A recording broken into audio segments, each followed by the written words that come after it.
Welcome, O spiritual seekers and curious clickers, to our Not-So-Zen review of The Power of Now.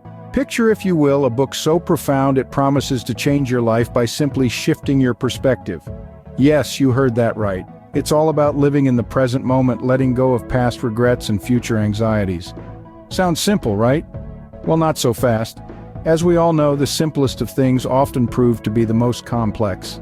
And this book is no different, my friends. It's packed with deep spiritual messages that are about as easy to grasp as a bar of soap in a hot tub. But fear not, for we are here to add a pinch of humor, a dash of sarcasm, and a whole lot of fun to this spiritual journey. So buckle up and prepare for enlightenment. Stay tuned as we delve into the chapters of this enlightening book, one comical misinterpretation at a time. Kicking off with Chapter 1, where our dear author insists we live in the present. Easier said than done, right? Imagine this. You're sitting comfortably on your favorite couch, eyes closed, trying to focus on your breathing. You're doing your best to embody Eckhart Tolle's teachings, aiming to embrace the power of now. But then your phone buzzes. It's an Instagram notification. Your best friend just posted a photo of their lunch. You think, surely a quick peek won't hurt? I'll be right back in the present in no time. But then, another buzz. An email. It's a sale at your favorite store. You think, well, I do need a new pair of shoes, maybe just a quick check. Before you know it, you're spiraling down the rabbit hole of distractions, far from the peaceful present moment you were striving for. You're caught in a whirlwind of past regrets and future anxieties, all while trying to decide if those shoes really are a bargain. Doesn't sound very zen, does it? It's almost like trying to meditate on a roller coaster. One moment you're at the top, basking in the now, and the next you're plummeting into the abyss of digital distractions. But let's not be too hard on ourselves. After all, we're only human, living in a world that's buzzing, beeping, and blinking every second. Being present might feel like trying to hear a whisper in a rock concert. It's challenging, no doubt. But remember, every journey starts with a single step, or in this case, a single breath. So next time you find yourself reaching for your phone during a meditation session, gently remind yourself of the power of now.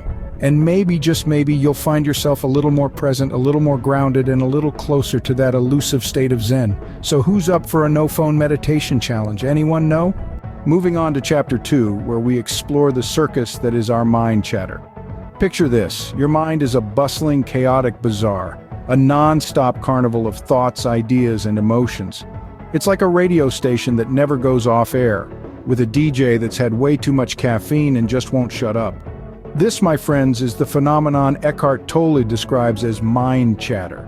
Now imagine that you're trying to focus on something, perhaps the beauty of a sunset or the aroma of freshly brewed coffee. But then the mind chatter kicks in. Did I turn off the stove? What's the meaning of life? Why do we park on driveways and drive on parkways? Suddenly the sunset isn't so mesmerizing, and that coffee aroma is drowned out by the existential crisis brewing in your head. Tolle suggests that this mind chatter often keeps us from living in the now. It's like having an overzealous tour guide who's so busy narrating everything that you miss the actual experience. But don't fret. Tolle offers a remedy: mindfulness. Yes, the age-old practice of focusing your full attention on the present moment like a Zen master, or a cat chasing a laser pointer. But here's the funny thing about mindfulness. It's not about shutting down the mind chatter. It's more like turning down the volume, or better yet, changing the station. Instead of listening to Existential Crisis FM, you switch to Peaceful Present AM.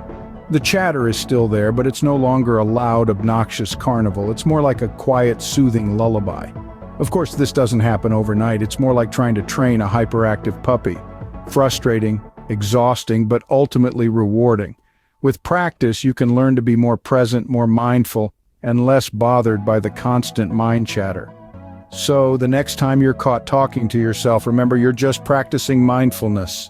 Chapter 3, where we'll ponder the age-old question, can enlightenment be found at the bottom of a coffee cup? Now, let's imagine for a moment. You're there, sitting on your favorite chair, the sun is gently peeping through the window, and in your hands, a steaming cup of coffee. As the aroma wafts up, a mystical transformation begins. No, it's not the caffeine kicking in, it's something much more profound. Your coffee cup is no longer just a container, it's a vessel of enlightenment. You see, that cup of coffee is a snapshot of the present moment. You can't drink tomorrow's coffee today, and yesterday's coffee, well, let's just say it's history. So when you're sipping your coffee, you're truly living in the now, one sip at a time. But wait, there's more. That humble coffee cup holds a universe within. The water, once hidden in the clouds, then a river, and finally in your coffee machine. The coffee beans, once a flower on a plant, plucked, roasted, ground, and brewed. It's a cosmic dance of transformation right there in your hands. And while we're at it, let's not forget about the cup itself. Molded from clay, fired in a kiln, and painted to perfection. It's a testament to human creativity and ingenuity. So as you cradle that cup, you're holding a piece of the earth shaped by human hands, filled with the fruits of nature and human labor. So the next time you're sipping your morning brew, remember it's not just coffee, it's a cup of enlightenment. And as you take that last sip, look deep into the empty cup. What do you see? Nothing? Well, that's the beauty of it. Because in that nothingness lies the potential of everything. The potential for another cup of coffee, another moment in the now, and another sip of enlightenment. So there you have it, folks. The next time you're enjoying your cup of joe, remember it's not just a caffeine fix, it's a journey, a dance, a moment of zen. So the next time you're sipping your morning brew, remember it's not just coffee, it's a cup of enlightenment. And finally, we reach our destination on this road to enlightenment, or at least to the end of this video. Looking back at our journey through Eckhart Tolle's The Power of Now, we've seen some pretty absurd scenarios, haven't we? From wrestling with the present moment in the face of relentless phone notifications to trying to quiet the comedic mind chatter that seems to have a life of its own, it's clear that this spiritual journey is filled with more than just a few chuckles. And who could forget our futile attempt to find enlightenment at the bottom of a coffee cup? All jesting aside, there's no denying the profound impact of this book. It challenges us to step away from the distractions and immerse ourselves fully in the present moment. And although it might not be as easy as it sounds, it's a journey worth embarking on. After all, the road to enlightenment is paved with good intentions and a healthy dose of humor. Remember, living in the now might be harder than it sounds, but hey, at least it gives us something to laugh about. But wait, don't go yet. We've got some hilarious outtakes that didn't make the final cut. You know, it's not all zen and enlightenment over here. Making this review was a journey filled with laughter, some questionable decisions, and more than a few bloopers. So let's take a peek behind the curtain, shall we? First up, remember that bit about meditating in absurd places? Well, finding inner peace atop a roller coaster was easier said than done.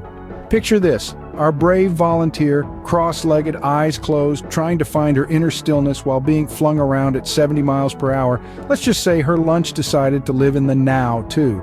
Then there was our attempt to illustrate the absurdity of mind chatter.